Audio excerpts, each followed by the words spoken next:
Родился первый ребенок из пробирки. Ну, я поняла, что это ее призвание. Она сказала, как с ней прекрасно, как роды принимать, как это вообще человек идеальный. Мама, конечно, видела в нас всех врачей. Мне нравится работать с доктором Ефремовой. Если вы обращаетесь к нам, то, конечно, получается практически у всех пациентов. Любовь Дмитриевна Ефремова, врач-репродуктолог с 36-летним стажем в медицине. Редкую профессию специалиста по ВТР, вспомогательным репродуктивным технологиям, доктор Ефремова получила в 2000-х годах. Одной из первых выпускников медико-лечебного факультета ЮГУ освоила и внедрила технологии ЭКО, защитила кандидатскую по эндокринной гинекологии. Через ее руки у сотен пар, потерявших надежду стать родителями, появился на свет долгожданный ребенок. С доктором Ефремовой я работаю уже с 2005 года. Мы работаем с ней не только в операционной, но и в смотровых. Я помогаю, я ассистирую. Доктор очень внимательный, заботливый. Пациенты очень хорошо говорят о докторе, потому что она отвечает на все вопросы. Она с ними очень ласково, и как мать с молодыми девочками, ей, конечно, очень все доверяют в операционной и на любых других манипуляциях, которые мы с ней делаем. Она делает все четко, уверенно. Пациентам это, конечно, способствует доверию, потому что когда доктор уверен в себе, с твердой рукой и знает, что делает, это очень хорошо. Это хорошо и для нас, как сестер операционных и ассистентами, также и для пациентов. Это очень важно. Мне нравится работать с доктором Ефремовой. По приглашению республики в 2022 году Любовь Дмитриевна посетила наше отделение вспомогательных репродуктивных технологий Республиканской больницы номер 1. Она провела очень много консультаций, среди них были такие сложные и трудные пациенты, и Любовь Дмитриевна дала нам практические советы по тактике их ведения. Также она познакомилась с молодыми сотрудниками отделения и поделилась с ними своим богатым опытом. Конечно же, главным результатом нашей работы является наступление долгожданной беременности и рождение здоровых малышей. Проблема бесплодия, она очень деликатная тема. Очень Деликатная тема. И очень много сложных терминов. Вот я представляю, как к вам приходит пара, да, с определенной проблемой. Рассказать, открыться каждому, ну вот даже близким, это очень сложно. Вот как вы находите такие слова, контакт со своими пациентами? Это же не просто услуга, это вот все-таки какие-то отношения доктора с пациентом, с семьей в данном случае. Да? Конечно, пациенты, которые столкнулись с тем, что они не могут забеременеть самостоятельно, это, конечно, очень тяжелый в моральном, психологическом плане случай. Люди не готовы это иногда принять, на это уходят годы, замалчивают эти проблемы, стесняются об этом говорить. Но действительно это очень такой деликатный, тяжелый вопрос, но тут все же зависит от человека, насколько нужно это принять и все-таки не замалчивать, не уходить в себя, нужно всегда приходить. Тем более сейчас есть такие возможности приходить к врачу и рассказывать о своих пожеланиях, о своих проблемах. Невозможно назвать нашу помощь услугой, хотя она сейчас называется услугой. Ну, к сожалению, так, но на самом деле это, конечно, общение с пациентом. И пациенту можно помочь только если есть еще какая-то внутренняя такая отдача от пациента. И чем раньше вы придете, обратитесь к врачу и озвучьте свою проблему, тем больше шансов на то, что у вас все получится. А на самом деле, если вы обращаетесь к нам, то, конечно, получается практически у всех пациентов. Призвание стать врачом у Любовь Дмитриевны родом из детства. Мамина профессия сельского врача бесповоротно повлияла на ее дальнейшую судьбу. Хотя поначалу родители мечтали о музыкальной карьере для старшей дочери. Мама, так как она работала в сельской местности, она знала прекрасно, что профессия врача очень сложная, очень тяжелая. И она, конечно, мне не желала такой жизни. Я училась в музыкальной школе. Там все мы учились в музыкальной школе в свое время. И мама мечтала, чтобы я стала каким-то музыкальным работником. Ей нравилось. Она говорит, ну что ты, говорит, ты будешь выступать, играть на фортепиано. Вот зачем тебе медицина? Врач – это очень тяжелая профессия. Мама вот не поддерживала это мое желание, но сопротивляться не стала этому, конечно. В душе, я думаю, она была рада. Мама Любы, Дора Васильевна, была врачом, а моя мама работала медицинской сестрой. И мы на медицинские темы тоже говорили, и уже мы знали, что мы будем врачами. Мама, конечно, видела в нас всех врачей. Она как бы всю жизнь говорила, вот какой из тебя хороший будет диагност. Брату она всегда говорила, у тебя руки хирурга. Она видела нас, конечно, всех в медицине, но в медицину пошла только Любовь Дмитриевна. Я пошла в технический вуз, и брат тоже закончил Ленинградское летное училище. На диспетчера учился, то есть мы совсем далеки от медицины.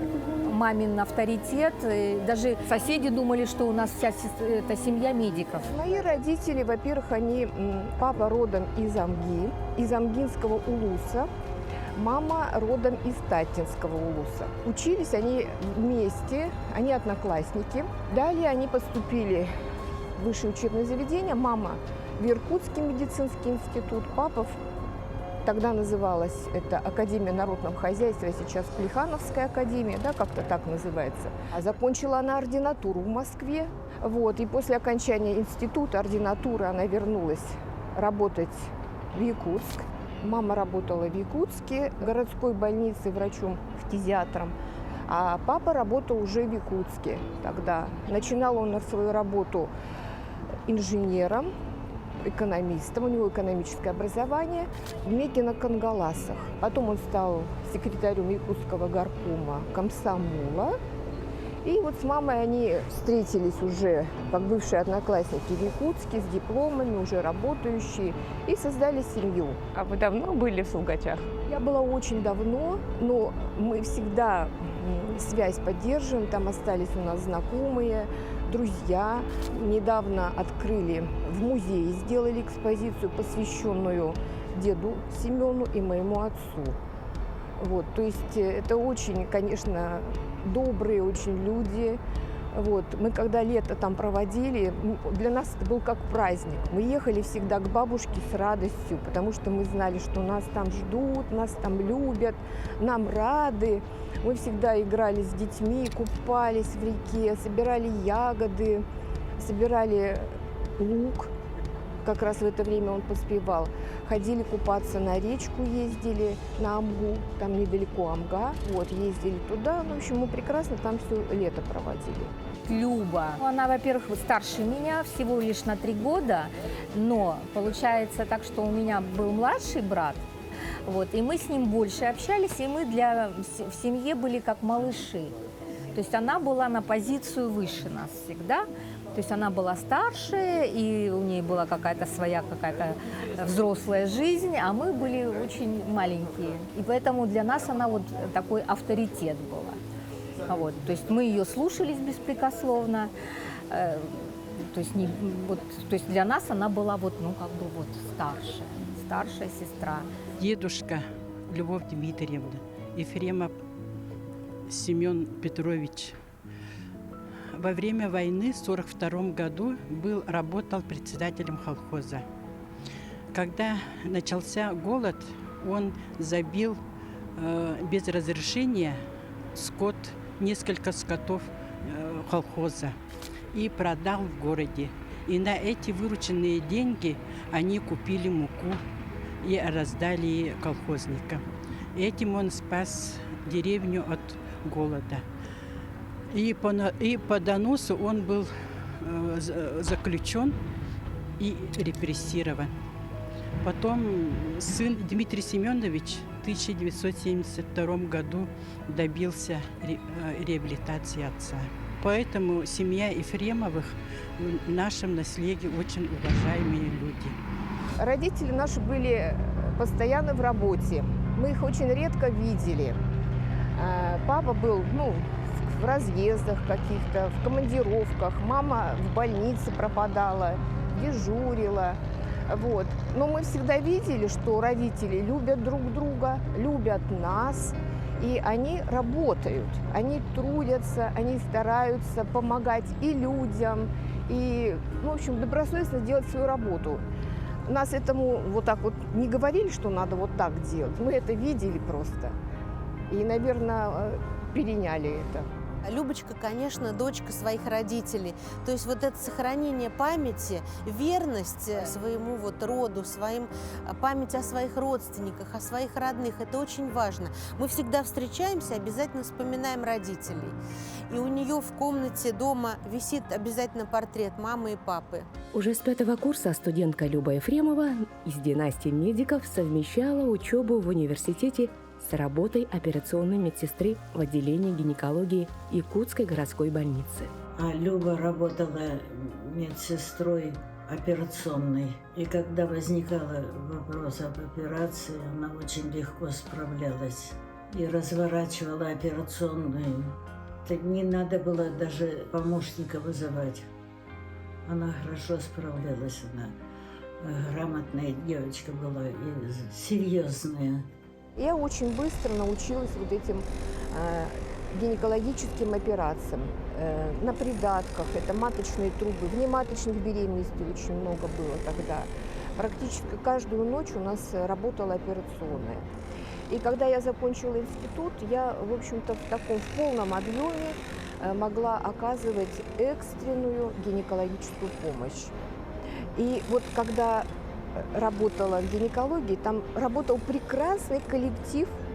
Тогда мне казалось, это звезды наши. Это Клавдия Максимовна Иноземцева, Татьяна Федоровна Миклашевич. Это такие женщины, знающие, с великолепными навыками. Их обожали пациенты, женщины их любили, мы их очень любили. Вот. И коллектив был очень дружный, они очень быстро меня всему тоже научили и всегда говорили: Люба, тебе надо быть гинекологом. Вот я так с их легкой руки и стала гинекологом, наверное. Между тем, доктор Ефремова начинала свой трудовой путь в Алдане. В 1985 году ее приняли на ставку акушера-гинеколога роддома Центральной районной больницы. Любовь Ефремова получила колоссальный практический опыт в составе медицинской бригады санавиации Алданской ЦРБ. Роды приходилось принимать не только в Алдане, но и в отдаленных на слегах Нерюнгринского, Алепминского, Усть-Майского районов. Позже молодой врач из Якутии поступила в аспирантуру научного центра охраны здоровья матери и ребенка, ныне научный центр акушерства и гинекологии имени Кулакова. Ее сразу заприметило руководство, потому что она была очень грамотная, очень внимательная к пациентам, даже могла некоторым врачам дать советы. И она стремилась, конечно, больше получать знаний, опыта от своих старших коллег. От Волошкиной Валентины Егоровны, от Шкаруба Николая Яковлевича. Она с ними вплотную работала, и ей, конечно, очень нравилось именно работать в роддоме. Она приехала после интернатуры, влилась вообще незаметно. Начинающий врач или врач вообще работающий, который не стесняется спросить, да, который сомневается. Я всегда так говорил молодым врачам, это, как бы сказать, критерий того, хороший ты врач или нет. Если ты не сомневаешься, если ты стесняешься спросить, очень тяжело тебе стать хорошим врачом. Вот. А она как раз, как говорится, без подсказки, и вот в таком качестве появилась у нас. С ней очень любили работать неонатологи. Кстати, ей привет передавала Татьяна Викторовна Емельянова. Это, как у нас тогда мы называли, микропедиатр, еще не анатолог, это было так, микропедиатр наш. Она сказала, как с ней прекрасно, как роды принимать, как это вообще человек идеальный. Меня с ней отправили вертолетом, тогда у нас еще была санавиация, мы вертолетом долетели до этого Немныра, и она там приняла роды, сложные были роды, там же приняла роды, оказала помощь с этой женщиной, мы потом вернулись сюда, в Алдан. Ребенок нормальный, я посмотрела на нее, я очень волновалась, а она была спокойная, она делала все четко, и успокоила и женщину, и все сделала грамотно. Все, слава богу, прошло без осложнений. Вот я на нее посмотрела с этой стороны, как на специалиста, вот действительно своего дела. Но я поняла, что это ее призвание, потому что все было сделано очень четко, спокойно, без суеты. Да, я поняла, что я хочу действительно учиться в аспирантуре. За время обучения в ординатуре я познакомилась с Борисом Васильевичем Леоновым. Это пионер в нашей стране ЭКО, лечение методом ЭКО. У них было свое отделение, мы все ходили, обожествляли этих врачей, которые этим занимаются. Мне, конечно, помогали мои родители, это без сомнения, даже они меня поддерживали во всем.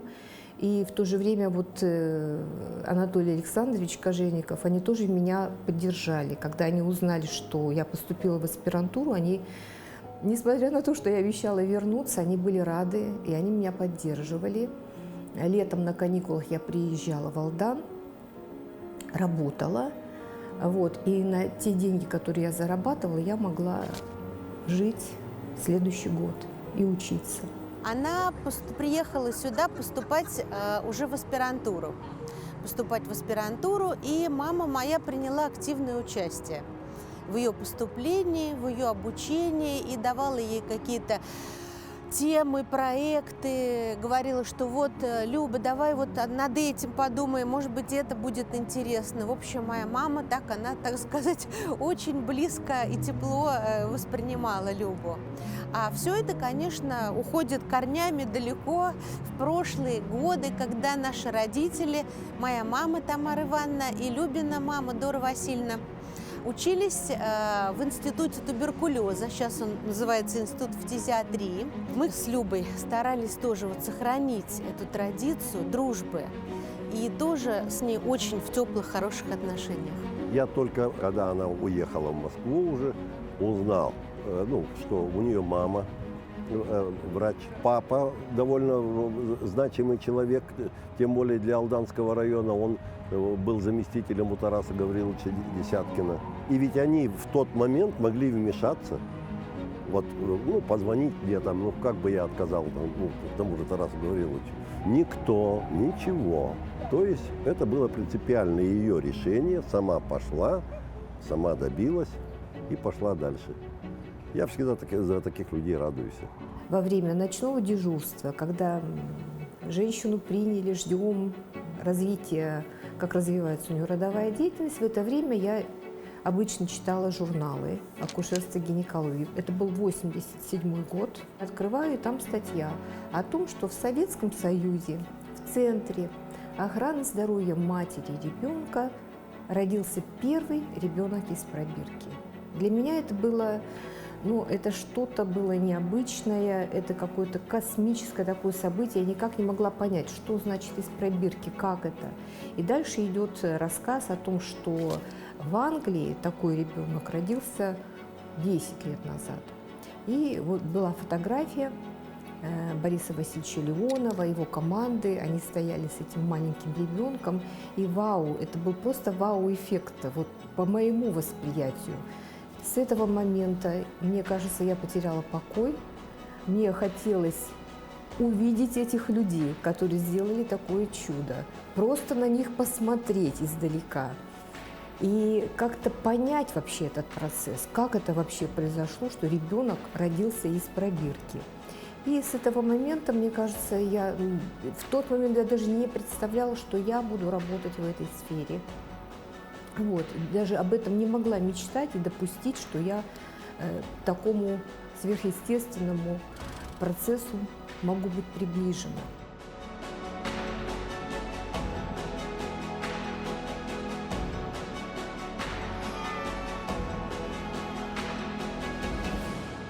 Туяра Константинова, Лия Яковлева, Аяна Сергеева, Руслан Павлов, Виктор Олесов, Григорий Николаев, Амга, Якутск, Москва.